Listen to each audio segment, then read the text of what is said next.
Ladies and gentlemen, good morning. It's evident to all that we are in a period of transition. The institutions, rules, and norms which underwrote relative peace and prosperity for decades have come under strain, and long-standing structures of cooperation are evolving amid diverging priorities, shifting interests, and resource constraints. Against this backdrop, it is no longer a question of whether the international order will change. Change is already underway. And for us in the Philippines and the wider Indo-Pacific, this international order is constantly being challenged at sea. And I must make a prefatory statement that this year marks the 10th anniversary of the arbitral award on the South China Sea. This landmark ruling affirmed the fundamental principle that maritime entitlements are derived not from, quote, historic rights, unquote, but from international law, particularly the 1982 United Nations Convention on the Law of the Sea. As His Excellency President Ferdinand R. Marcos Jr. stated in his historic keynote address at the 21st Shangri-La Dialogue, and I quote, "In the West Philippine Sea, we are on the front lines of efforts to assert the integrity of UNCLOS as a constitution of the oceans.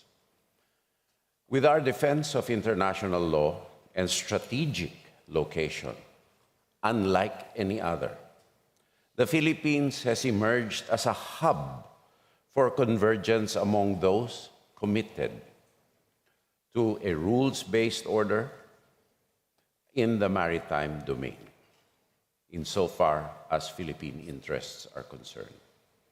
Indeed, our allies and partners, some with differences among themselves, have nonetheless found common ground in our waters. In a fragmenting world, the Philippines is thus providential and providentially blessed to convene international actors of every stripe in defense of shared principles, particularly freedom of the seas, respect for the rule of law, particularly the rights of smaller and archipelagic states, sovereignty, and territorial integrity of all states, which must be based on international law and UNCLOS for maritime and archipelagic states. This is a role we are very fortunate to play, and one that we do not intend to take lightly. In that spirit today, I would like to introduce a vision of the Philippines. It is entitled The Archipelagic Sentinel, Guardian of the Freedom of the Seas, or a Guardian of the Freedom of the Seas. The idea was developed by renowned Filipino expert on maritime law, Professor J. Batumbakal.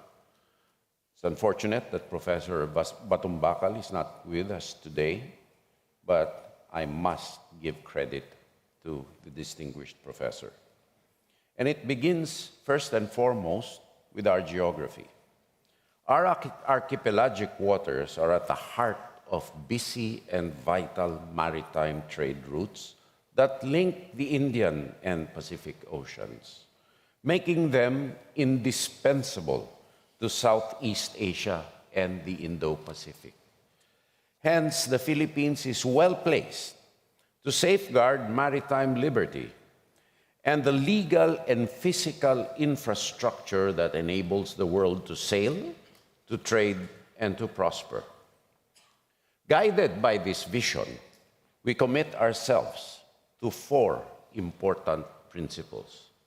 First, our sovereignty and territorial integrity.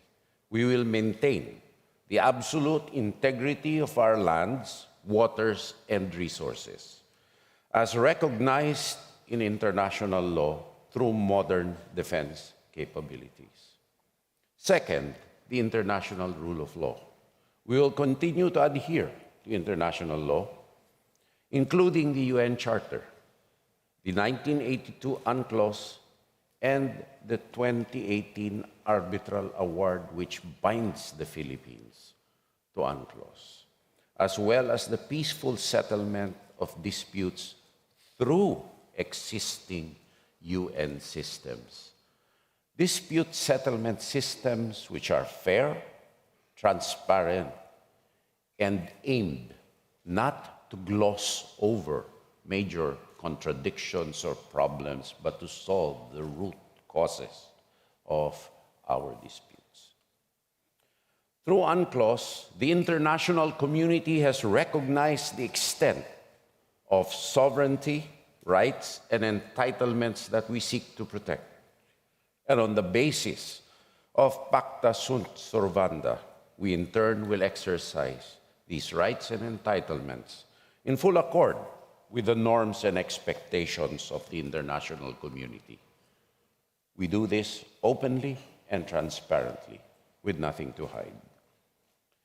Third, ASEAN centrality. We will do our part in defending the autonomy of ASEAN member states and in ensuring that Southeast Asia remains peaceful, stable, and free from undue influence of any single hegemon, particularly those that have interests actively antagonistic to any of our member states. Now we recognize that we have divergence of views and interests, especially in the maritime sphere. Nevertheless, we hold true to the original ideals of ASEAN, that in diversity lies our strength, and through genuine autonomy, we will establish the basis of our unity. Thus, in our capacity as chair of the ADMM and the ADMM Plus, we will strive to preserve and enhance our internal cohesion and resist external attempts to speak for ASEAN. Fourth, deterrence. We will continue to work with countries that share our goal of protecting our rights and interests under UNCLOS. Ultimately, as strategic sentinel, we will stand watch over our sovereign rights and entitlements. And as guardian of freedom of the seas, we will stand watch with the international community for this part of the world. This vision is already coming to life through our ever-expanding network of allies and partners.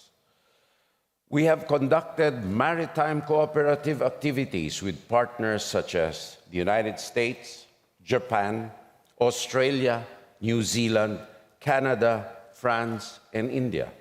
And we are open to participation of other countries that share our commitment to a free and open Indo-Pacific.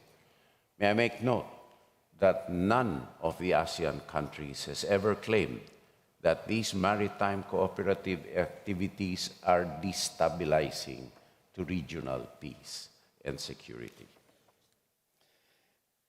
In a similar vein, we have robust ties with our neighbor and fellow archipelagic country, Indonesia, and we welcome its enhanced defense partnerships with our treaty partners, Australia, Japan, and the United States. These developments reflect a shared recognition across the Indo-Pacific that we need more convergence. Understandably, it is a challenge for countries to find common ground while attending to our own national interests. Nonetheless, this exercise has been facilitated by growing concern over certain actors' behavior against its much smaller neighbors. To this day, the People's Republic of China, and it is our assertion, upon whom the 2016 arbitral award is legally binding, continues to disregard it. I would like, therefore, to reiterate that the refusal to participate in Annex 7 proceedings under UNCLOS by a party that ratified UNCLOS does not absolve that party of responsibility to comply with the judgment of the arbitral tribunal. The refusal to participate and subsequent denial of the tribunal's jurisdiction and validity of its award is contrary to international law. Instead of honoring their obligations under UNCLOS, the PRC exhorts the Philippines to, quote, return to the path of negotiations, unquote. This reflects what retired Indian Foreign Secretary Vijay Gokhale describes in his recently published book, China Wars, as a, quote, talk and take strategy, unquote. In the context of the South China Sea, the author wrote, and I quote, the diplomacy gives the impression of restraint and a commitment to a peaceful negotiation, even as the ground realities are fundamentally altered, unquote. This is consistent with a pattern of behavior that we have seen exercised against the Philippines. To name but one example, former U.S. Representative Mike Gallagher and Aaron McLean wrote in Foreign Affairs that during the Korean War, communist forces who were losing on the battlefield shifted to negotiations where they could still achieve what they could not win by force. For the PRC, therefore, in the Philippine experience, negotiations are therefore not a path to conflict resolution, but a means of gaining advantage. And we will not be deceived. For our part, the Philippines has consistently adhered to UNCLOS and its dispute settlement mechanisms. Any diminution of UNCLOS cannot be accepted under the Philippine Constitution. It is the basis of our territory and maritime rights, which we are mandated to defend, not only for us, but for subsequent generations of Filipinos. Beyond challenges in the maritime domain, sadly, we have monitored foreign activities that are inimical to our national interests. Recent espionage convictions in Britain and an elected United States official pleading guilty,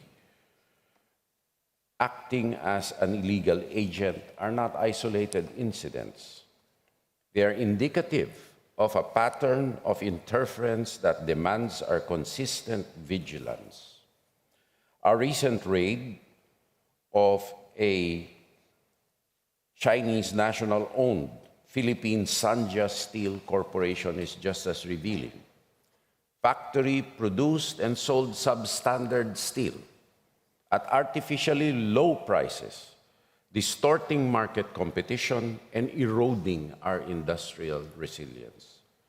It likewise discharged contaminated materials and wastewater into a nearby river, posing serious risks to the environment and the health of surrounding communities. It's also being investigated for former linkages to online gambling and criminal networks. This case illustrates the need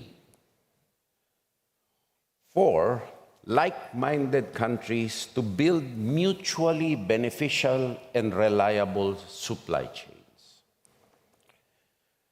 In the information domain, unfortunately, we are witnessing the improper use of history, including the unfair vilification of Japan, to obscure one's own misbehavior at present. Japan certainly is a model citizen of the world. I think there is unanimity among almost all of us here.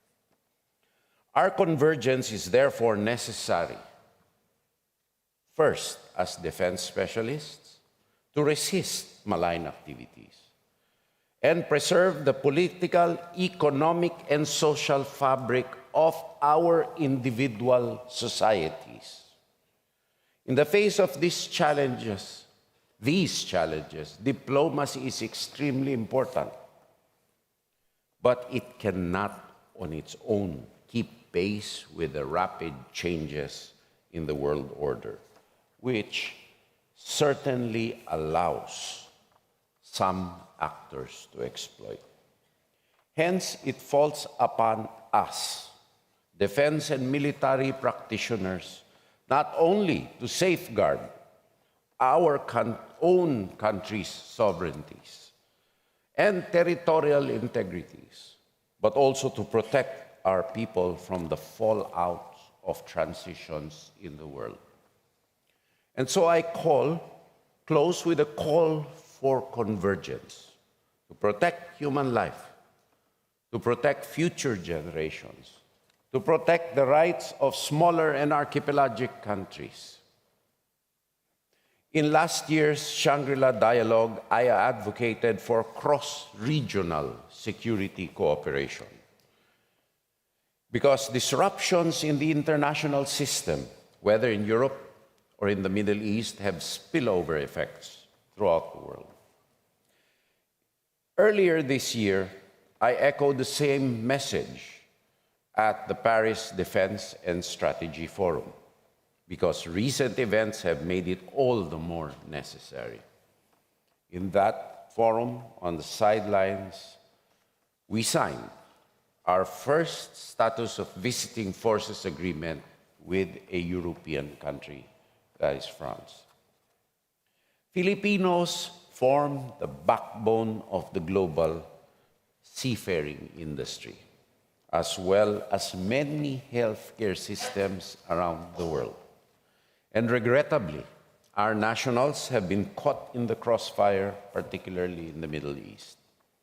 It must therefore be said that the international order should have a special concern and obligation to protect migrant workers from the Philippines, among others, and other Asian countries, smaller countries, not only because their rights and dignity must be upheld as a fundamental obligation of humankind, but also because their very services and sacrifice underpin the global economy and quality of life of the countries they serve and on the sea lanes they ply.